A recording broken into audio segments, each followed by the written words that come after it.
Everyone is a survivor. Everyone can think back. If we had a podcast with each of you, we could tap into it and we would talk about some primal things about why you were stuck, Sean, and what you had endured and what you were trying to change in your life and what what you had survived and now found yourself on the other side of. And so I think every one of us carries that obligation. That's my message at the end of the day. This isn't about having cancer. This is about having hardship, which is what life is all about. There are valleys in life. We can't escape them. But the beautiful part about that is that the valleys can be the most transformative if we allow them to be. And it can be the way that it doesn't define us in a negative way as we continue to get bitter, but we use it to get better and define us in a positive way and work backwards from that legacy that we want to leave.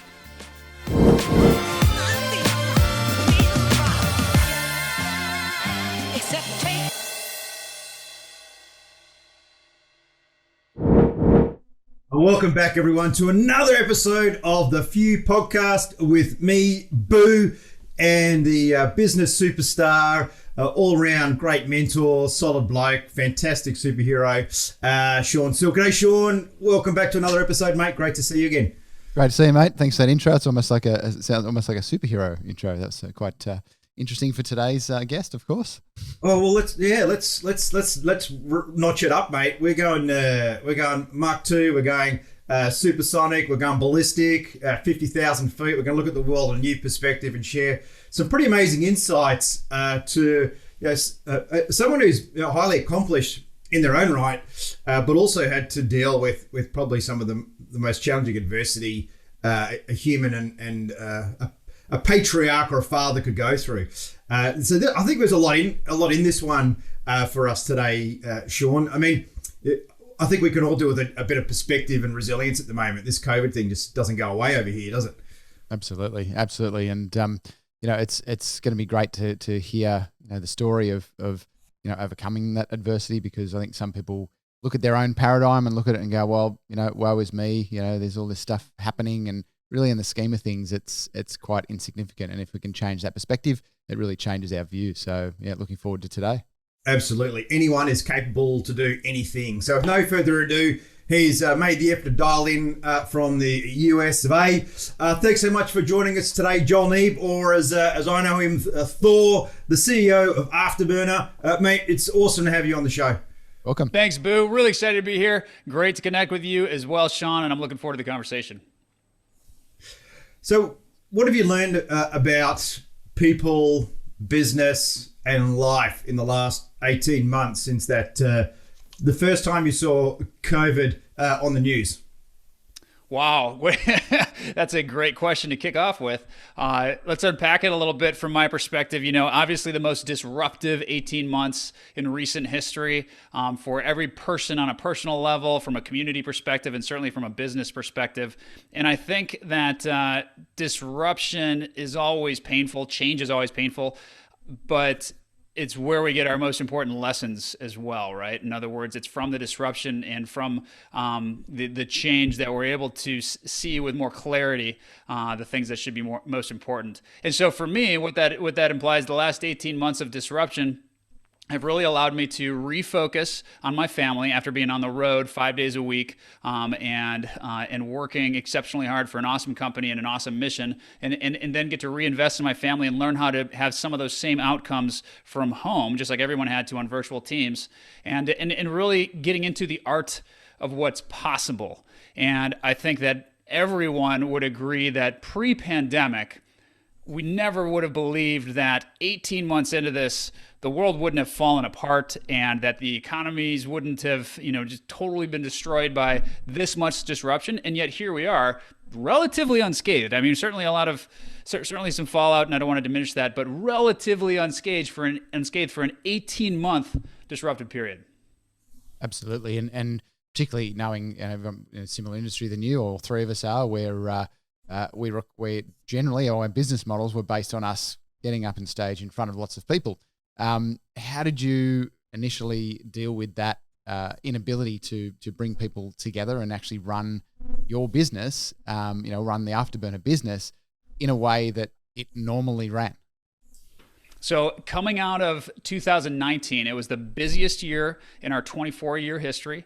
It was the biggest team that we'd ever had. We were setting up for an even busier year in 2020. And as you alluded to, that meant getting in front of all these different groups, a ton of travel. We were setting up a summit between the CEO of Intel, the CEO of LinkedIn, a couple other CEOs, possibly the Google CEO joining us as well, and then some military leaders. Think of the chief of staff for the newly defined Space Force and all these other great leaders that were going to come together in a live setting.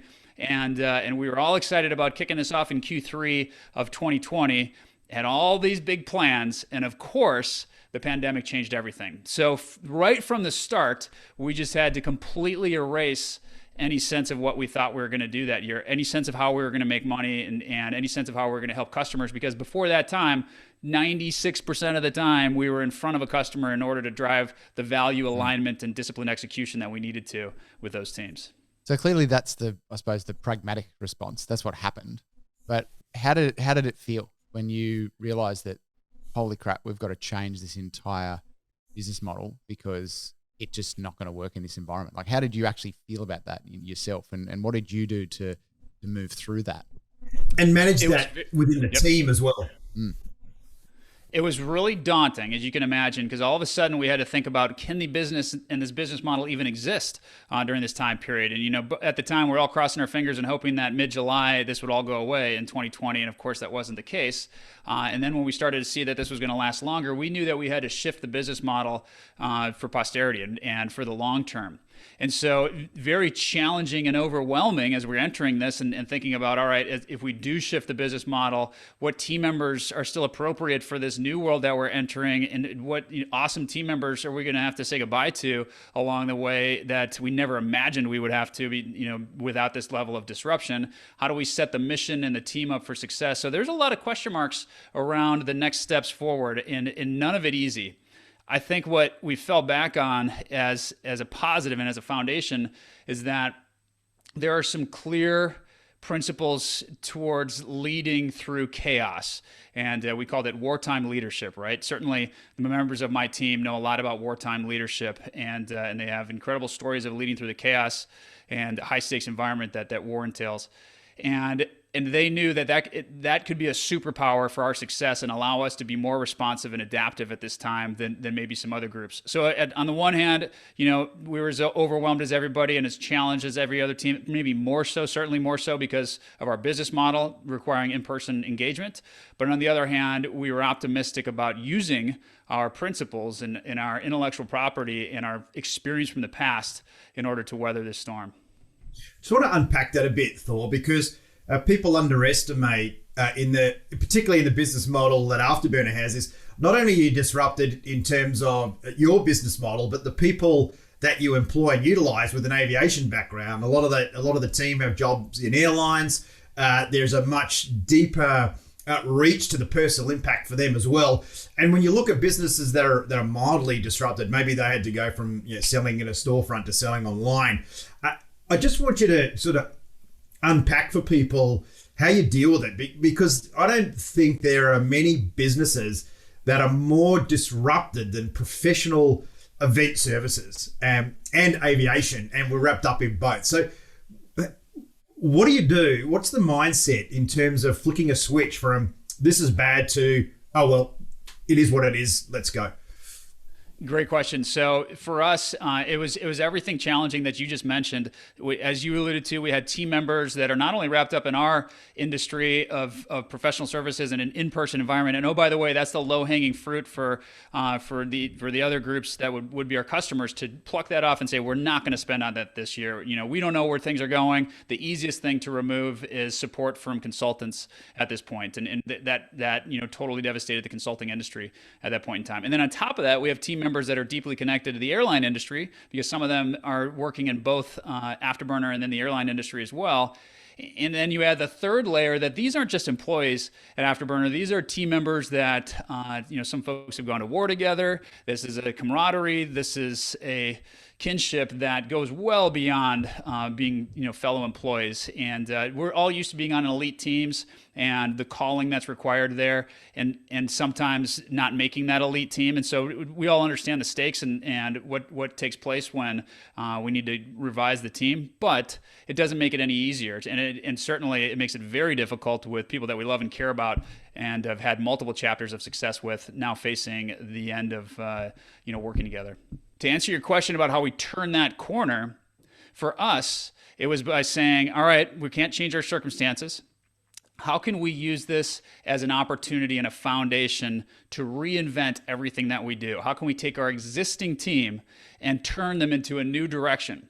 If we always did in-person work, how can we translate that to virtual? How can we very quickly, how do we consider this a superpower for success, because we have all this experience in person support and driving outcomes in an in-person environment, to now translate that into a virtual setting with high production value, with high engagement.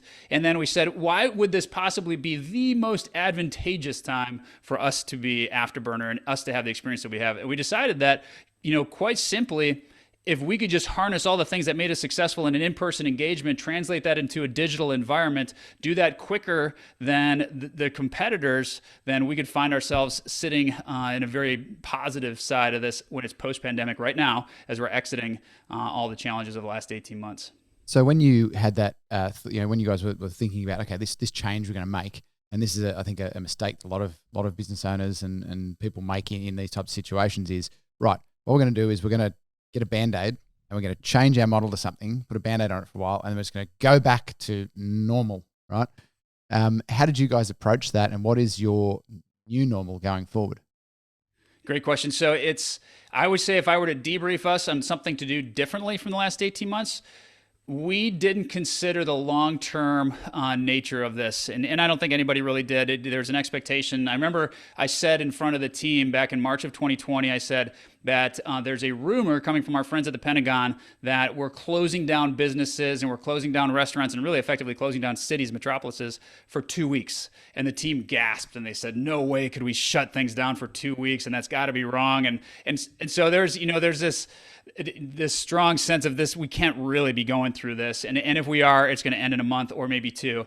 And so if I were to debrief us, I would say the writing was on the wall even early on that this had the potential to last longer. And I would have made an even more concerted shift into digital and been less reactive to the pain points at the time that our customers were experiencing. As it was, we built out software that summer, which is just awesome software to capture everything that we do in a virtual environment, a digital environment. It's easy to display and interact with customers. And so super proud of that. And then right now we are filming for our digital online experience, which is going to be used for training individuals, teams, and entire organizations against our methodology.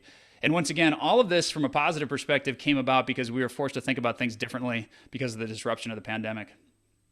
Yeah, it's opened up so many opportunities, particularly when you work in team environments and you realize that in the virtual world, actually it's quite a good tool to work in team environments and a lot more efficient than flying 4 hours across the country to sit in a room with people. You'll always get that energy, and that's an important element to it. But I think we're going to have this norm of virtual connectivity and face-to-face, this sort of hybrid environment. Now, Sean, what do you?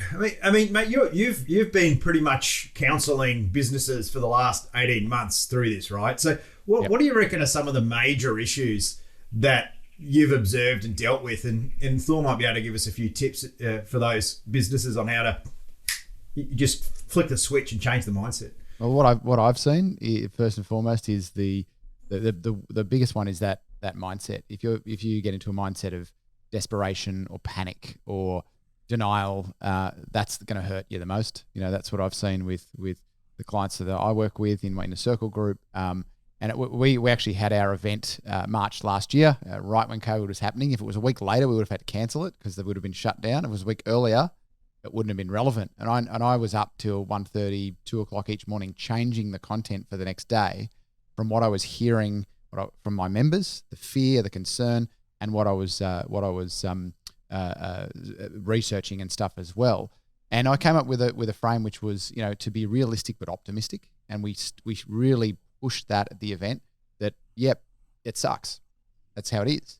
But also be optimistic. It's not going to go forever, right? And don't go in there and be like, yeah, this is fine, and stick your head in the sand, or the world's falling apart. I said stick with the, because you're the leader of a team, and however you show up, they're going to respond in kind. So I mean, how have you found that in your business and your experience of this process too, Joel? Yeah, I think it's the perfect analogy that I can think of is an emergency in the airplane. So as I think back to my first chapter, Flying Fighters, and the way we train our new students, and we tell them when you have an emergency in the cockpit, let's say you have an engine fire, there's typically two reactions that we're going to have to this moment. We're either one, go into panic mode and we just start moving our hands and start reacting to it and shutting engines down and doing things because we just want to react right now. I want to take action. Or we go into passenger mode, which means now we are paralyzed and we're just kind of watching things unfold, and our eyes don't quite believe what our eyes are seeing, and we're continuing to validate by looking around the cockpit at other things, and meanwhile we're slowly descending into the ground during this time. I think the same can be said for leaders during chaos, that they fall into one of those two traps very regularly. That's a great analogy, and that's something I've observed in some of the bigger businesses. There's this real passive decision-making model that's taken over. There's like no one's sort of looking at, well, what are the hard decisions we need to make to transform?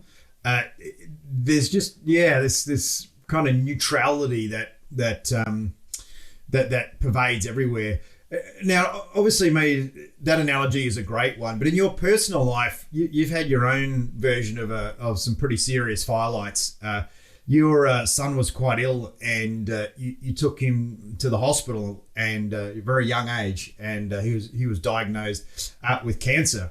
And then yourself, you weren't feeling that well, and also had yourself diagnosed with the same condition. What do you talk to us a little bit about what must have been the most challenging chapter in your life, without doubt? Yeah, so this is back in 2010, Boo, and my son had a tumor in his lung that we discovered by accident. He was having an x-ray on his stomach after having a tummy ache, and we took him to the doctor, and the doctor said, I'll do an x-ray. And they just happened to capture the fact that he had a tumor inside of his lung because the x-ray just included that portion of his body because he was so little. He was only 3 years old. And the doctors told us you need to come back right away. His stomach's fine, his intestines are fine, but we captured something on his lung. And we watched that over the next couple of months, and we watched it move from, a 2 centimeters to 2.5 centimeters to finally 3 centimeters when we did this last scan. And that's what you're trying to avoid, right? I mean, that's our big fear, was that it was something that was growing inside of him. And for a little kiddo, that's a really big object that's inside of his lung. The same day where he's getting that scan where they said it's grown, I went across the hallway and had visited another doctor in the same hospital, and I didn't feel right. I had some pain that I kept experiencing when I'd fly. It was persistent. It wasn't terrible, but it was like a 3 out of 10 on pain when it would hurt, two or three. And so I talked to the doctor about that, and he said, well, let's just do a quick scan. And they discovered in me a racquetball-sized tumor that we'd never seen before. And so we're discovering mine at the same time I'm seeing my son's growing. Totally separate tumors, and they're not related whatsoever. But all of a sudden, our family became really interesting in the wrong way to the medical community. I cannot fathom that experience. Obviously, having 2 kids of my own, and I suppose one of our biggest fears as a parent is something happening to our kids. And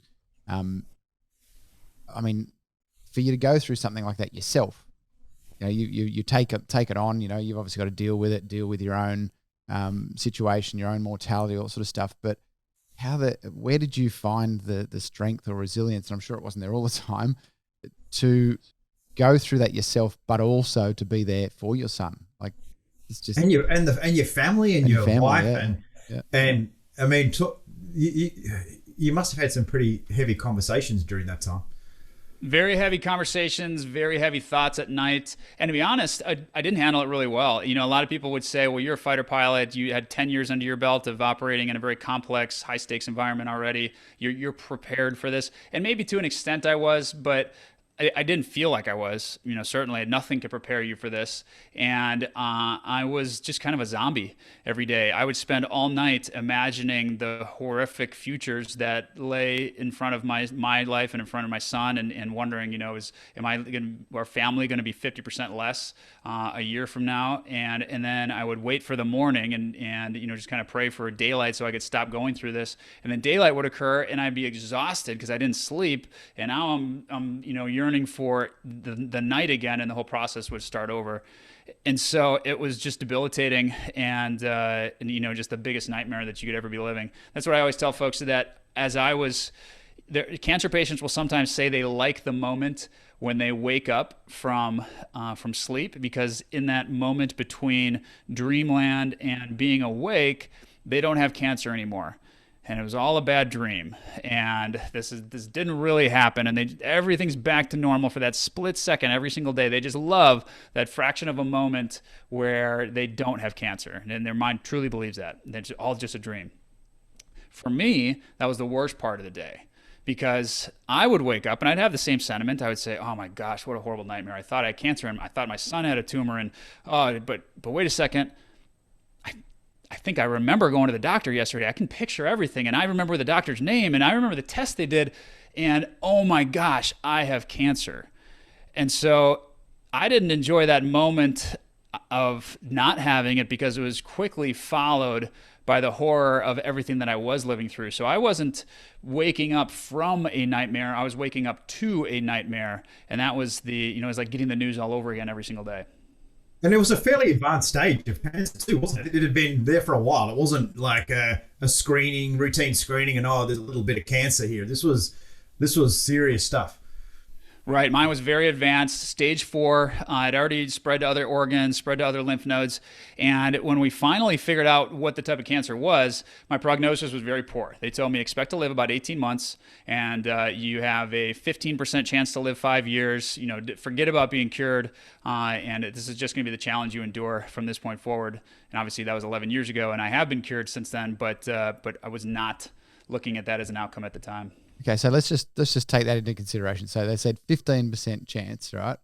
Of what was it, 5 years, or right? Or how the heck did you get into that top percentage, and how the heck do you believe that you actually overcame that when the specialists are all saying to you, this is your prognosis, and you've just basically got to deal with it as however it comes. Like, how do you feel you actually overcame it and beat it? I wish I had a magic answer for what I did differently, but the truth is probably not too much. I think there's, what I learned through watching other people go through cancer. You can imagine, I've met tons of people that had it. Unfortunately, tons of people that eventually succumbed to cancer. I believe that you can will yourself into dying from cancer or anything. You can give up effectively, and you can will your body into giving up. But the reverse isn't necessarily true. I saw many people that fought just as hard as I did, that had just as strong of a will to survive as I did, and yet their story didn't end in a positive way like mine did. So I don't have the special answer for what I did differently. I learned a lot through this entire process, and I probably had a more positive mental attitude personally than I started it with, and I'm sure that helped a bit, because once again, you can will yourself into a bad place.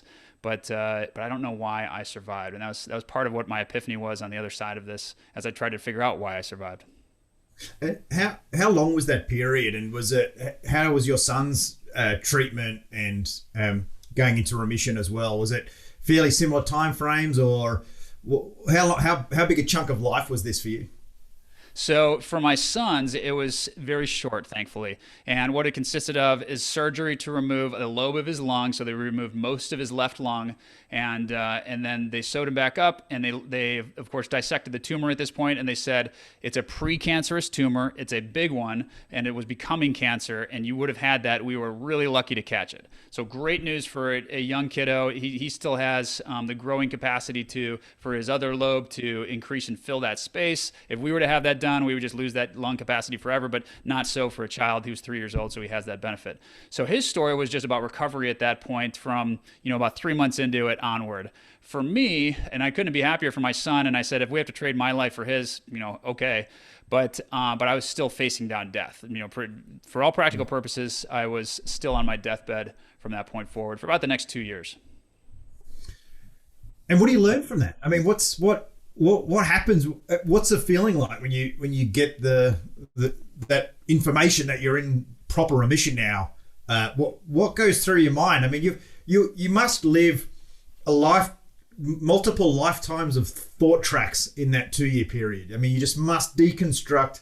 You will never cover it in a podcast in terms of what the journey you must go on internally there. But what at the end of it, when you pop out of that tunnel, what's the pervading feeling?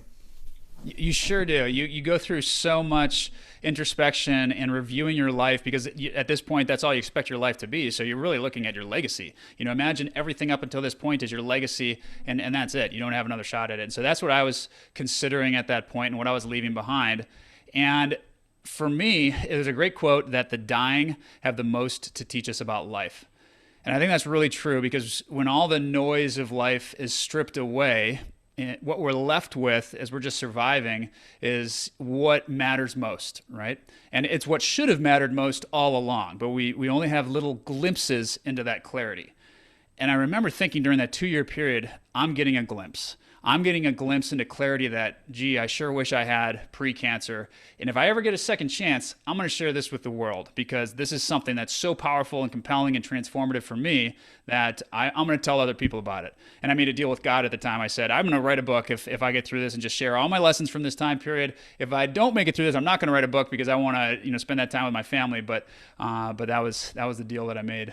And so I think that's a great point too. I mean, we talk a lot about legacy in, what I teach, and whilst it's a business group, but it's actually about growing people through the vehicle of business, because everything is about us, and the better we show up, the better relationships we have, the better businesses we have, the better experiences we have, and becoming that, I suppose, that evolving into that really authentic version of yourself is really important. But one of the key things that I talk about with people is, defining success on their terms, and also, what does that mean for them as far as their legacy? What do they want to be known for?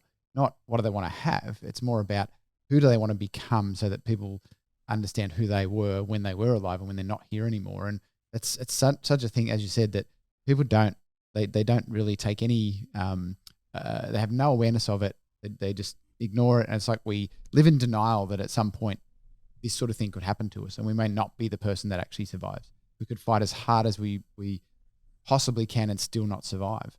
But and talking to your book, the book I believe is called Survivor's Obligation. So explain that title. What does that actually mean to you, and what did you, what epiphanies came to you to really look at it in this way? So as I was going through treatment, I went through chemotherapy for about 7 months, and it's poison in your body. It's like trying to kill a rat in your house by setting a fire, right? So you're going to burn some of your house down in the process. Hopefully we kill the rat first and we don't burn the whole house down, but it's a gamble either way. And so I went through the chemotherapy with a whole group of other people that were fighting cancer, some young, some old. But what was common for all of them is that I was seeing them in their finest moment, because each one of them was getting their own glimpse into what's most important. They had a sense of focus and clarity that I'm guessing they wouldn't have had, like me, prior to cancer. And so I'm seeing them in their finest moments as well. We're all super optimistic. We all talked about what we do when we got better. And unfortunately, not every one of those people had that second chance. And the next week we'd come back together, and maybe somebody wouldn't be there, and their fight was going downhill.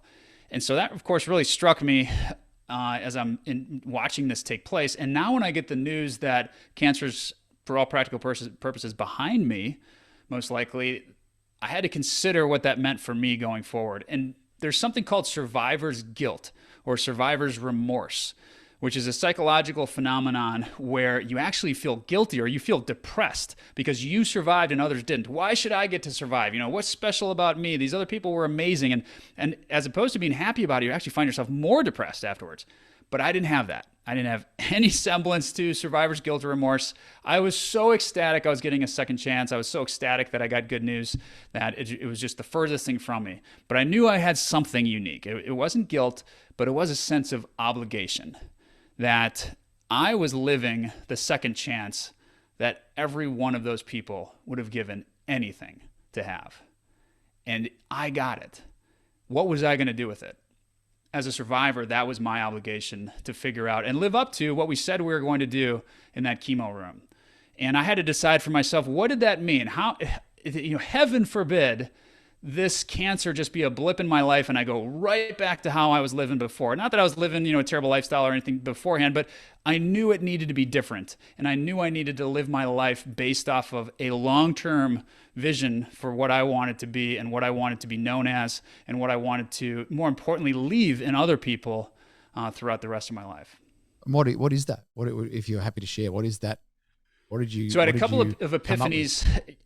As you think about, Boo said earlier, there's so many thought tracks that you're going to go through over 2 years, right? And so here are a couple of them. One, I had deep regrets in my life, but I was surprised at what the regrets were. The regrets weren't around my failures. At this point, and those were the things I was most concerned about. When I would fail, I would think, oh, what's everybody thinking? And how am I going to manage this? And how do I get through it? And I wish I wasn't so publicly failing and everybody's watching this. When I was dying, I could care less. Who cares what anybody thought about my failure? Why would I even count that anymore? Like, that doesn't matter at all to me. What I regretted were those times that I didn't try. Those times when I thought I could do something. I would rather live in the thought I could do it then test it and find out I can't, and then change your perception of me. I was doing all of this to manage other people's perceptions, I realized. And I was so mad at myself in that moment. And I said, this is something that I've got to change. I can never live for another person moving forward if I get this second chance, or however long I have to live. And then the other thing that I realized was that there were some periods I was really proud of. I had regrets, but then I also had periods that stood out as things that, memories that I was really connected to. And once again, it wasn't the things I thought it would be. It wasn't the accolades. It wasn't the awards I fought so hard for. It wasn't, to be able to say I'm a fighter pilot or now a CEO, or these titles that we build up in our minds so much and we think are so important and yet matter nothing on your deathbed. You could care less about those things. But here's what did matter to me. When I was on an inspiring team on an incredible mission. Whether that team was at the Air Force Academy and all of us banded together as a group and you fought to get through the school, because it's not like college, you endure it and you have to get through it together. And I had incredible men and women that were at my side doing that. Or as a fighter pilot and having to figure out how to get through a program at 23 years old, flying upside down faster than the speed of sound, which I was terrified of, just like everybody else was. And I had to get through it with this team. And I was so compelled by this group of people and this mission that I did things I never thought I'd be able to. Or the inspiring team I had at home, my family, and what we were accomplishing and creating life and all the amazing things that I was a part of and the memories I created with them. And I said to myself, if I have a second chance, I'm going to create those experiences. I don't care about the resume bullets. I want the life bullets. I want the experiences that I can create from this point forward. That's such a great reference, and we've heard it a few times, Boo, on the podcast. That when people talk about the fact that it's, that saying of better to have tried than failed than not tried at all. And it's such a powerful thing, because the as you said, the failures, it's us worrying about what other people think about ourselves. Exactly. And we've just got to stop giving a shit about what anyone else thinks about us. We've just got to focus on what's important to me. And the important thing is taking that chance, taking that leap and making that, that step forward.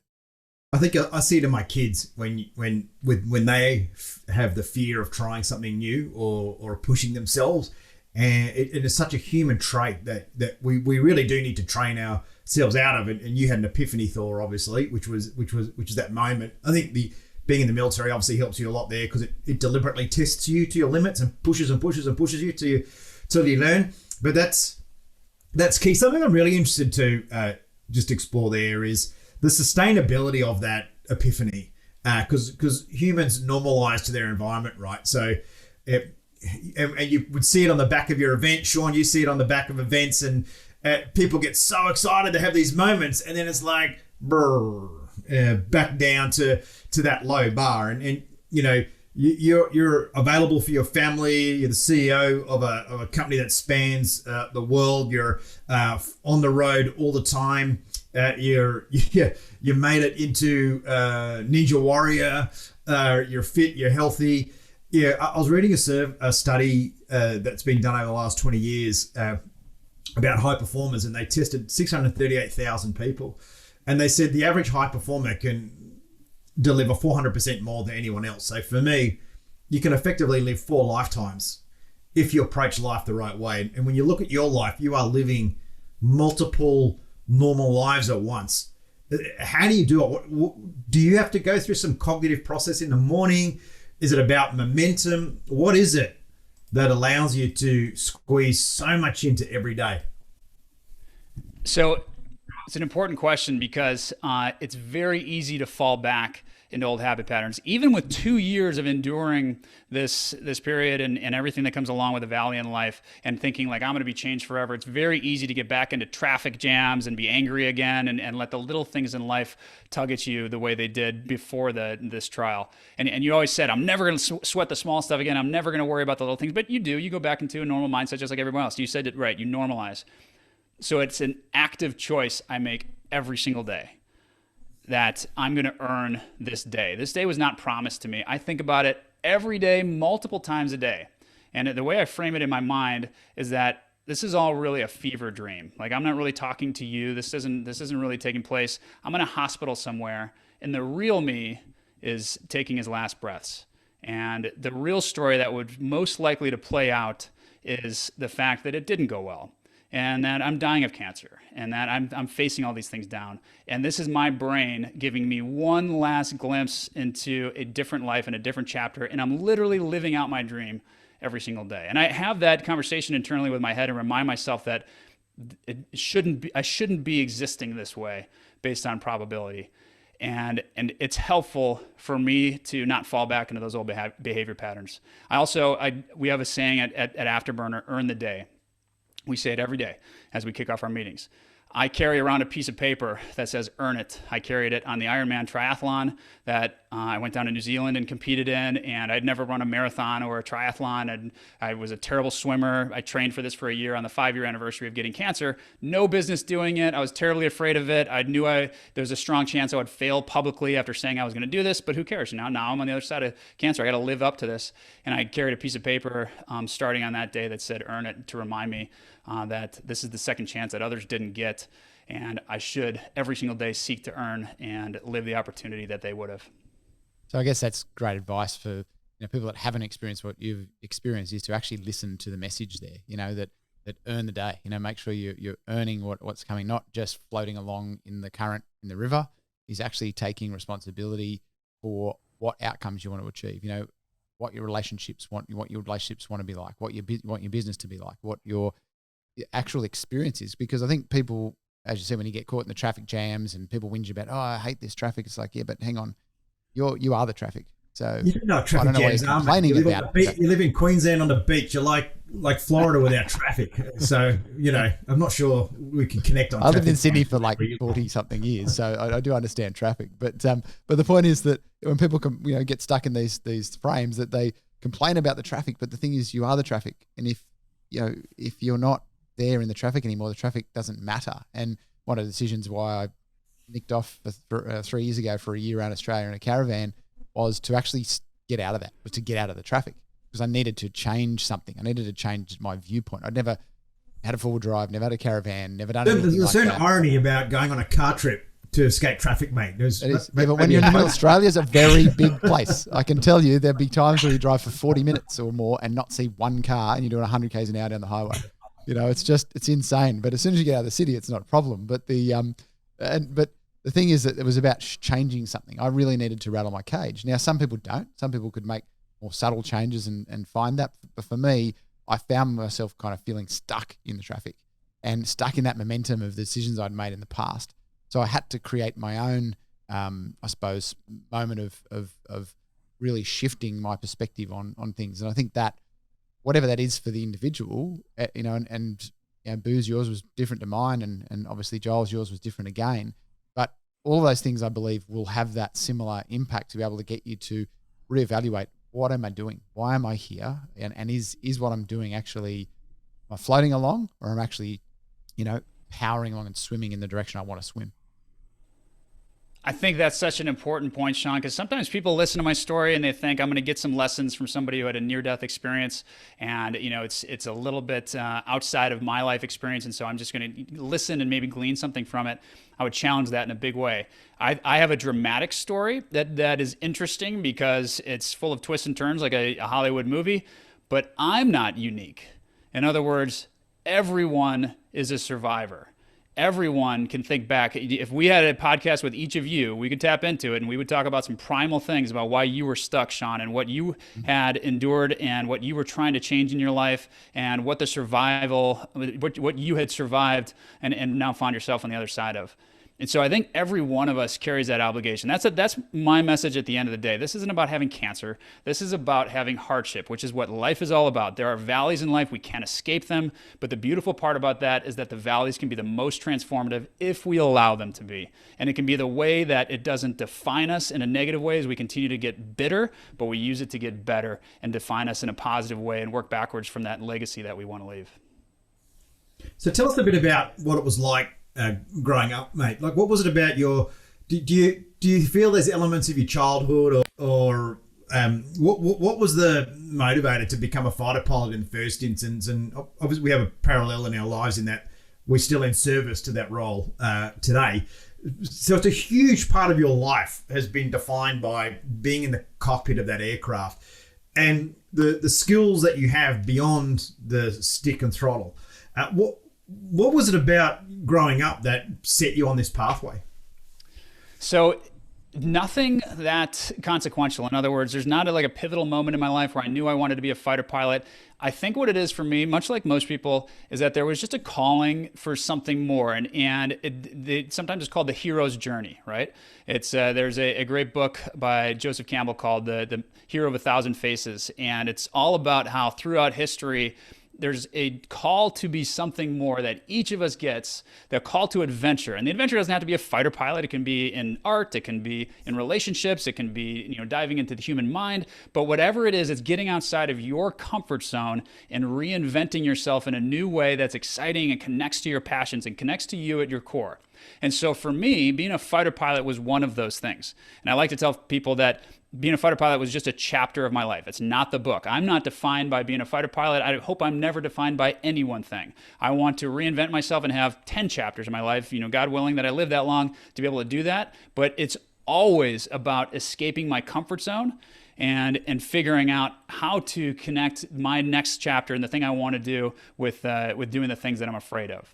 There's another great quote that hell is defined as the following: on the day that you die, the person you became meets the person you could have become. And that resonates with me so much, that especially after having cancer and almost having had that moment take place. And I was reconciling the person I became with the person I knew I could have become. And it was a little slice of hell as I was reviewing that. And I think we all have a chance to rewrite that story, especially if you're hearing this right now and you're above ground. We have a chance to change that. What I'm hearing, Joel, is one word, is choice. Yep. You can either choose to become that person, or you can choose to do nothing and not become that person. But I think a lot of the time people get stuck in the fact that, I'm not going to do anything, rather than choosing to do something. But they don't see the fact that doing nothing is also a choice. Panic or passenger. Exactly. What are you going to do? And it's such a, Yeah, and I think people fall into that trick around that life is a movie. Like, they watch a movie and they watch all these high points in an hour and a half, and they go, "Oh, I can't do any of that." They miss the fact that the movie is a snapshot of 50, 60 years or intergenerational. So when it comes to making some of the bigger decisions or the bigger impacts, how do you break it down, Thor? Like, how are you able to figure out what to do today to achieve those big outcomes years down track? So it goes back to what Sean said earlier. You have to begin with the end in mind. In other words, there's 100 things we could or should do, and you can make a case for any different path that's, you could connect with emotionally at the moment right now. But if we start with the end in mind and say, what do we want our legacy to be? And of course, go beyond the accolades. And really, it shouldn't even include accolades. Throw out the titles, throw out the numbers, throw out all the other things that we think are important. Let's talk about impact on your family. Let's talk about impact on other people's lives. Let's talk about what people are going to say about us after we are gone and what we want to be defined as at that point. And then also, the other thing I would add there is everyone's a little different from what they connect to, and everyone's a little different from what they're ultimately passionate about. So think about that. What are those things where you keep getting drawn into certain areas? For me, I know what those are. It's adventure. It's being a teacher. I'm very much somebody who synthesizes disparate ideas and tries to simplify them for groups, whether I was doing that as a fighter pilot and training new pilots, or doing that now through consulting for business models, or doing it as a life coach. All of those things really resonate with me. And then I'm a lifetime learner as well. So I don't purport to have all the answers. I'm always trying to find two groups of people that I'm connected to. One group where I'm leading the pack, where maybe I've had some more life experiences and they can learn from those, and I can learn how to simplify that process and how to ease their path to where I'm at. And then the other group where I'm dragging down the average, where they're all mentors for me and I can learn from them, and they make me get outside of my comfort zone and tell me how to improve. All of those things are part and parcel for me with the type of legacy I want to leave. So if I know that going in, then that helps to inform what type of path I'm going to take today and what things I'm going to go after. How do I connect to adventure? How do I teach? How do I connect all of this to a purposeful life? So it's one thing that just came up then from what you were just saying, Joel, is how important have other people, mentors, guides, and that been in your journey and obviously continuing in your journey at the moment? Incredibly important. You're the average of the 5 people you spend the most time with. As I said earlier, I try to find a group where I'm dragging down the average, and some would argue that's not too tough for me to do. But I find 5 other people where they are, they're doing things that I already want to do. I'm that guy for Sean. I think one of the most destructive things you can tell kids, and we do it all the time, but we don't know what we're saying, is we say, you can be anything. You hear it at a high school graduation address, and you say, the sky's the limit. You can do whatever you want to. Just go pick a path and start down that path and go after it. And for every Zuckerberg who does that and builds Facebook, there's 999,000 people that have no idea what they're going to do next, and they find themselves in a bad place in their late 20s because they didn't have a system or a mentor or a path that was able to be laid out for them. I think it's much more constructive to say, you can do whatever you want, but you have to be very deliberate about the path you choose. And you probably don't have enough information to make that choice for yourself right now. And if we all can concede that at any point in our lives, that there are some things where we have adequate information to make those decisions, others where we're going to have to go find out, people who have done that and gone along that path already, then I think that's half the battle. And so for me, I'm always seeking out mentors. I'm always seeking out a person who's in a place where I want to be and just say, tell me the path that you would recommend that I take to get there. That's amazing. And you've got some pretty powerful mentors, mate. I mean, you've got like the CEO of Intel as a mentor. I think it's really important to also highlight that let's have a look at big organizations. And, if you've ever read Sapiens, and they talk about corporations and businesses, how they're nothing. They're just they're like an imaginary thing that everyone gathers behind. Consulting at the biggest level, at the C-suite, CEO of some of the world's biggest companies, it's all just people at the end of the day, isn't it? It definitely doesn't matter is. what it is. People, and then I would say principles. So people in the sense that it comes down to the people being aligned and the people having the right communication track in order to be successful, and the people having the right perseverance and the characteristics and building a team based off of common cultural aspects.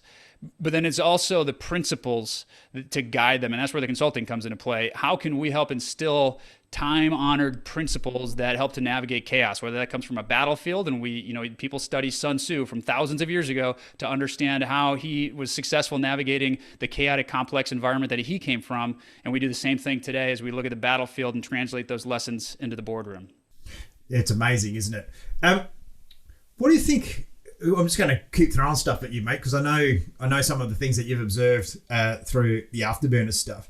What do you think the impact has been on productivity, and focus with all the digitization and the whole digital revolution. What do you think's happening in terms of the ability for groups of people to get things done? So I think I have some really specific thoughts on this. I feel like we are very often drowning in information today. How many instruments did you have in your cockpit, Boo, when you left the cockpit? Or in the fighter cockpit, how many instruments did you typically see?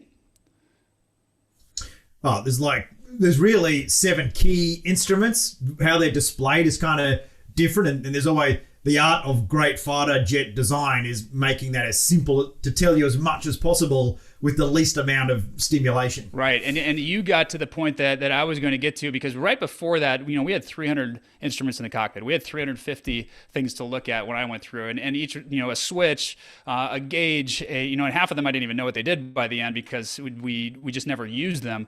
And I think that's a good analogy for where humankind finds themselves today.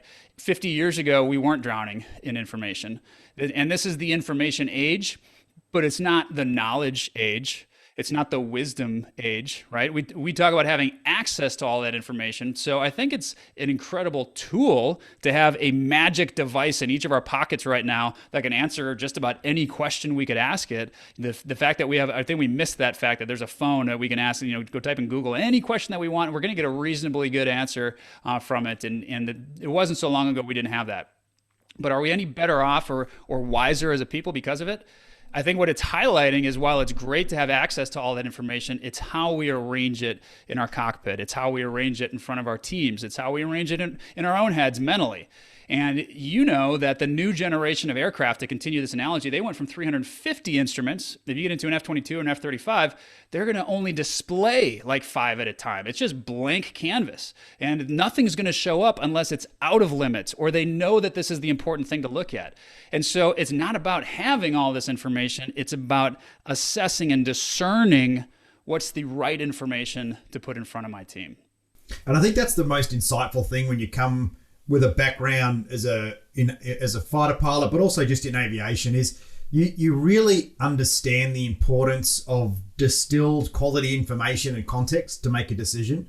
Whereas organizationally, it's just information. Meetings are just opinions and overload of information, and the poor old leaders are trying to make decisions, and their strategy's too loose, and therefore it doesn't set everyone up on the right pathways to go find the right information, and it becomes quite chaotic. I feel like organizationally, people don't understand the value of contextualized information to make those decisions and deliver much bigger impacts. Do you see a similar thing? Totally agree. I think, and you find it even just in a presentation, the presenter will inundate the crowd with information. They'll just spit as much as they can at them because they think more is going to be better, and they're going to think I'm smart and that I know about this and that I've got a complete plan if I just throw as much at them as possible. And that's an antiquated mindset. It did work in the past. Here's the problem. They were right when we were moving from the Wright brothers plane with no instruments to the World War I planes with like 3 or 4 instruments. All of a sudden, we're like, wow, minds are blown. We have this new instrument. I know what my altitude is. I'm not going to go into the cloud and think that I'm about to crash because with confidence, I know exactly where I'm at. So as we slowly added to the information, it increased our situational awareness every time we got a new instrument. The problem is there comes a point where you get diminishing returns, and not only diminishing returns, but negative returns from giving more information out to the crowd. And so the mental switch that has to take place is just like an aircraft design. We have to think to ourselves, how can I simplify this? How can I give them less? How can I rely on the fact that human beings need to hear things 7 times before they remember them? And there's no way I can say this entire 40 slide presentation 7 times to them. So I better whittle it down to the critical few before I put it in front of them. Absolutely. And I'm going to actually talk a little bit to the opposite of this. Obviously, dealing with small businesses, it's the complete opposite. They're flying a plane and the dashboard is blank. Yeah. There's no instrument, so they don't know. And it's nighttime and they're not near any cities or anything. So they don't know how high they are, how much fuel they've got, how fast they're going, or whether they're going to crash into the side of Mount Everest, right? This is the challenge in a small business environment, is not enough information, not enough ability to look at your gauges and understand that. Having learnt earlier in my life to fly at least a small Piper Archer, I understood the need to look at the gauges when my dad took me out for an exercise and went, right, mate, just look out the window and pull back on the stick. So I did, and eventually we just stalled and fell out of the sky. I didn't expect it to happen. And the next time he said, look at the gauges and watch the airspeed. And as soon as it hit the little red dots, it started to shudder before it fell, and you push forward and you could come out of the stall. And it was just like, that was the analogy about, if you don't have information, you don't know when you're going to stall or when you're going to crash, right? And so in the small business context, it is so important to find not your 350 bloody metrics, but get 5 to 7 just to start with, and go, right, what are the most important? And then change them. If something's more important, don't add, replace it, or refine it. Don't just build it up to be, because make it work. That's better. what you need to fly the plane. Yeah. When you're landing a plane, I used to teach students all the time on a landing plane. I've taught thousands of students how to do that. I could say to them, I want you to look outside. I want you to look out for birds. I want you to look back inside your engines, make sure that they're in good shape. I want you to look at your altitude, make sure you're on 3-degree glide slope at this point. I want you to look at your airspeed and make sure that you are slightly above stall speed, but not too fast, because I don't want you to have too long of a runway landing down there. I want you to be about 150 feet above the overrun as you cross the threshold. I want you to start pulling your power back. That would blow their minds, right? And this is the equivalent of a startup. This is a new student. I don't tell them any of that. Even though all that's important, I say aim point airspeed. 2 things I want you to care about. Where is the aim point? If you do nothing else, where will you land the plane? Where you come into contact with the runway, make sure that's part of the runway where your aim point is right now, and your airspeed. If you look at just those 2 things, then we're going to have half the battle towards getting the plane on the ground. And it's the same thing with a small business, right? You're giving them just enough to keep themselves safe and telling them what to look at, because everything is so noisy and exciting and enticing that you have to direct their energy into that direction. I couldn't agree more. For those small businesses, they need to know. They need the 2 instruments staring them in the face at all times. I love that analogy. And as I said, having flown, my dad's been a pilot his whole life. So very, very, very fitting that the analogies that I seem to have created related to business relate to flying as well, because it just makes sense. But so clearly, there's been an incredible journey, challenges, successes, evolution of you and who you are and how you show up. And, you come across as someone who's very, very inspiring at what you do, and clearly to be doing what you're doing and to be leading the Afterburners business, plus all the other things you've done. You've learned a lot in your journey, and I'd love to know if you're going to take some of those lessons, or particularly one of those lessons, back to a younger version of yourself and teach that to yourself. What would that lesson be? I would say that true happiness comes from one of 3 things. I call them my 3 Gs: growth, giving, or gratitude. True happiness for me comes from getting outside of my comfort zone, changing myself in the journey, not the finish line, but the journey of improving myself and earning mastery in something, whether that's business or my team, and a little bit each day, investing my time to get a little bit better. There was a point where I was really not getting better as a pilot. I was 10 years into it. I was very, very confident, flying upside down. I could do that 3 feet away from the other plane, and it looked cool, and I'd sign autographs, and I'd go do flybys, but growth was no longer occurring. And if I was being honest, it wouldn't make me that happy. I was wishing that time away, right? So that's the important piece, getting outside of your comfort zone and realizing there's probably a barrier of fear between you and what you need to do, and just figuring out around that. Giving. Giving is critical because you take out the aspect that's just about you. Growth is about self-improvement. Growth is about climbing to the next summit. Giving is about looking behind you and putting a hand back and saying, let me help you up. And it does it's very selfish, right? Because when you give, you actually see and pause for a moment, see how high on the mountain you are. And you get to say, wow, I've been giving myself a hard time, but I can help out all these other people behind me and feel really good about easing their path along the way. And the last one's gratitude. And this is simple and it's cliche, but it's just so powerful. There's a great quote that comparison is the thief of all joy. And that means that we're really only unhappy when we compare ourselves with others. And if we're being honest about it, we'd be ecstatic. Because if we were comparing ourselves against the whole of humanity, you mentioned Sapiens earlier in the great book, if you're comparing yourself against the whole of humanity, you realize that we live in a tiny little sliver, like one generation out of a million, that has things as well as we do. Quite literally, whatever you had for breakfast, you probably got food from multiple continents, right? That's how a king or queen would have lived. To get ingredients from, Italian wine tonight or whatever you're going to have. This just doesn't exist except in this time frame. The level of peace we have, the level of technology integration, the level of the lack of poverty. Everybody's fed for the most part. The reduction in diseases, antibiotics to kill bacteria, and we just take all of that for granted. And we're all unhappy though. I don't think happiness has gone up, right? Because we still compare ourselves against each other and against our neighbors and why don't I have that job and that car and that thing? And so we miss the fact that we're comparing against the wrong standard, that for the whole of humanity, we have things incredibly good. So if that's not the answer, if comparison is the thief of all joy, then I believe the opposite is true, that gratitude is the source of joy. And that choosing to be grateful every day, and once again, it is absolutely a choice, and it feels redundant, and it feels silly when you wake up in the morning to say, here's the 3 things I'm grateful for. But if you do that enough times, it changes your mindset. Yeah, it's a great habit. It's a great habit. I think I heard someone say once, enjoy comfort, but don't become comfortable. Yeah, I love that. I've never heard that. Mate, thanks so much, Thor, for coming and joining Sean and I on a few podcasts today. No doubt you've got to go smash out a workout and solve the world hunger problem.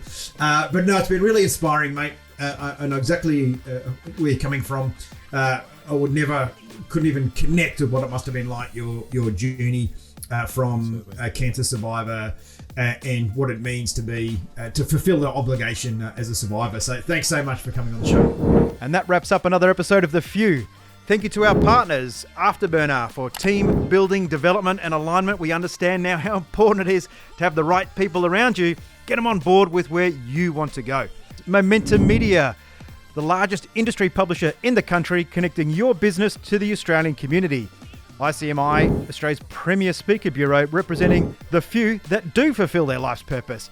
And finally, Sean's Inner Circle, the business coaching organisation for small and medium enterprises looking to make that next step.